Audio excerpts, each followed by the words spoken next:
Jharkhand police के सचिन वाजे हैं पीके सिंह। जमशेदपुर में पोस्टिंग हुई, उद्दंडता के कारण प्रशासनिक ट्रांसफर हो गया।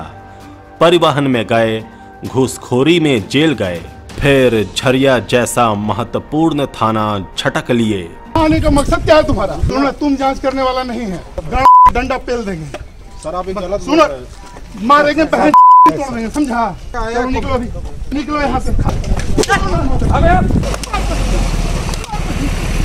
नमस्कार, आजाद सिपाही विशेष में आपका स्वागत है। मैं हूं राकेश सिंह। 3 दिन पहले देश की कोयला राजधानी धनबाद के झरिया में वहां के एक कन्या पुलिस अधिकारी की बर्बरता सामने आई तो मामले की जांच हुई और उस अधिकारी को निलंबित कर दिया गया। इस त्वरित कार्रवाई के बावजूद लोग ये अच्छी तरह जानते हैं कि खाकी वर्दी का ये बर्बर चेहरा न तो पहली बार सामने आया है और न ही ये आखिरी है। झारखंड पुलिस में इस अधिकारी के जैसे दर्जनों दूसरे भी हैं जिनके कारनामों की तुलना मुंबई पुलिस के दुर्नाम अधिकारी सचिन वाजे से की जा सकती है। अंतर केवल इतना भर है कि ये जूनियर पुलिस अधिकारी सत्ता के गलियारों तक आसानी से पहुंच नहीं बना सके हैं, लेकिन कुछ अधिकारी तो ऐसे हैं जो पूरे महकमों को अपने इशारों पर नचाने का दावा करते हैं। झरिया के निलंबित इंस्पेक्टर पीके सिंह तो इसके प्रतीक मात्र हैं। इस खेल का असली खिलाड़ी कहीं और बैठा है। दशकों के आंदोलन और कुर्बानियां देकर भारत के राजनीतिक मानचित्र पर उभरे झारखंड के लिए ऐसे अधिकारी अभिशाप ही साबित हो रहे हैं जिन्हें ना तो झारखंड से कोई लेना देना है और ना ही यहाँ के लोगों से। वे बस वर्दी का रौब दिखाकर अपना और अपने आकाओं का उल्लू सीधा करना जानते हैं। 20 साल के युवा झारखंड ने इस पुलिस अधिकारियों के कारण बहुत कुछ झेला है। अब समय आ गया है कि इन्हें न केवल प्रशासनिक रूप से बल्कि सामाजिक रूप से अलग थलग किया जाए। पड़ोसी राज्य बिहार में ऐसा नियम पहले से लागू कर दिया गया है कि किसी संगीन आरोप में फंसे पुलिस अधिकारी को 10 साल तक थाना प्रभारी का प्रभार नहीं दिया जाएगा। ये प्रावधान झारखंड में भी लागू किए जाने की जरूरत है। झारखंड पुलिस के ऐसे ही दागदार अधिकारियों पर आजाद सिपाही के राज्य समन्वय संपादक अजय शर्मा की विशेष रिपोर्ट। पीके सिंह, पूरा नाम प्रमोद कुमार सिंह, पद है इंस्पेक्टर का। पिछले 3 दिनों में झारखंड पुलिस के इस अधिकारी का नाम सुर्खियों में है। इस अधिकारी के कारनामों की फहरिस्त इतनी लंबी है कि बड़े बड़े प्रशासनिक सूरमा भी चकरा जाएं। पुलिस सेवा में आने के बाद पीके सिंह जमशेदपुर में पद स्थापित किए गए। वहां गड़बड़ी की तो प्रशासनिक कारणों से तबादला कर दिया गया। वो परिवहन विभाग में आ गए और अवैध वसूली करते पकड़े गए, जेल भी गए। बाद में बाहर निकले तो धनबाद जैसे जिले में पोस्टिंग का जुगाड़ कर लिया। वहां से झरिया जैसा संवेदनशील थाना पाने में सफल हो गए। झरिया के एना परियोजना में मृतक के परिजनों की बर्बर पिटाई के कारण चर्चा में आए और निलंबित हुए पीके सिंह के बारे में इतनी जानकारी ही पूरी नहीं है। बताया जाता है कि उनकी पहुंच पुलिस महकमे के अलावा दूसरे महकमों के साथ सत्ता के गलियारों तक रही है। यही कारण है कि घूसखोरी के आरोप में जेल जाने के बावजूद वो दोबारा थाना प्रभारी का पद पाने में सफल रहे। झारखंड पुलिस में पीके सिंह अकेले ऐसे सचिन वाजे नहीं हैं। कुछ दिन पहले बरहेट के एक थानेदार हरीश पाठक का कारनामा मीडिया में खूब उछला था। उन्होंने प्रेम विवाह करने वाली एक युवती को सरेआम बुरी तरह पीटा था। घटना सामने आने के बाद उन्हें भी निलंबित किया गया था।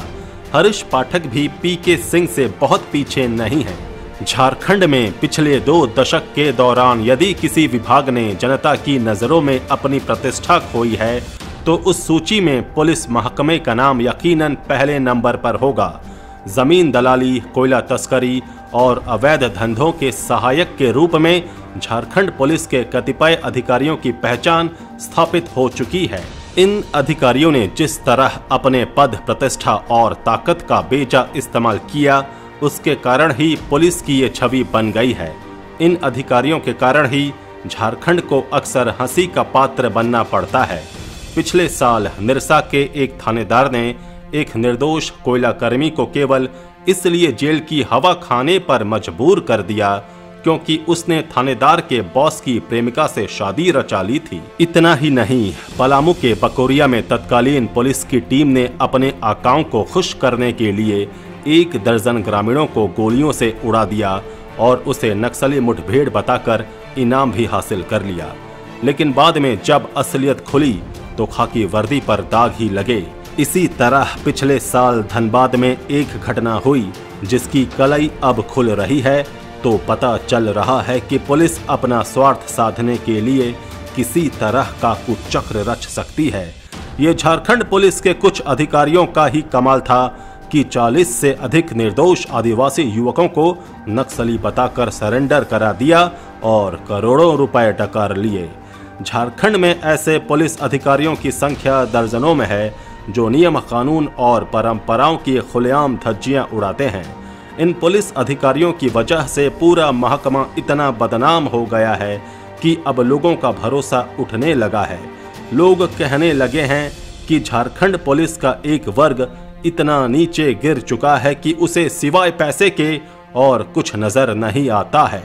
इन पुलिस अधिकारियों ने पैसा पावर के बल पर एक मजबूत नेटवर्क स्थापित कर लिया है।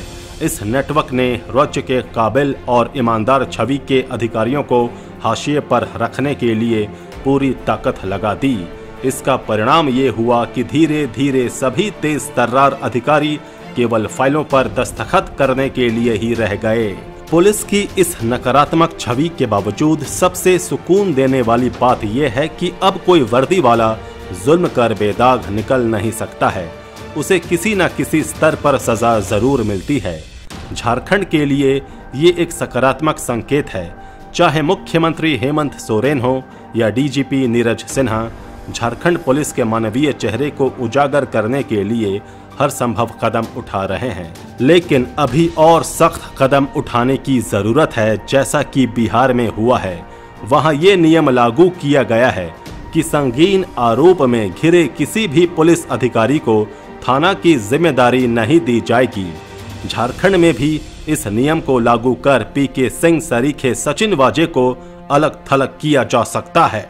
आजाद सिपाही में अभी इतना ही। खबरों की और भी अधिक जानकारी के लिए आप पढ़ते रहिए अपना लोकप्रिय दैनिक अखबार आजाद सिपाही।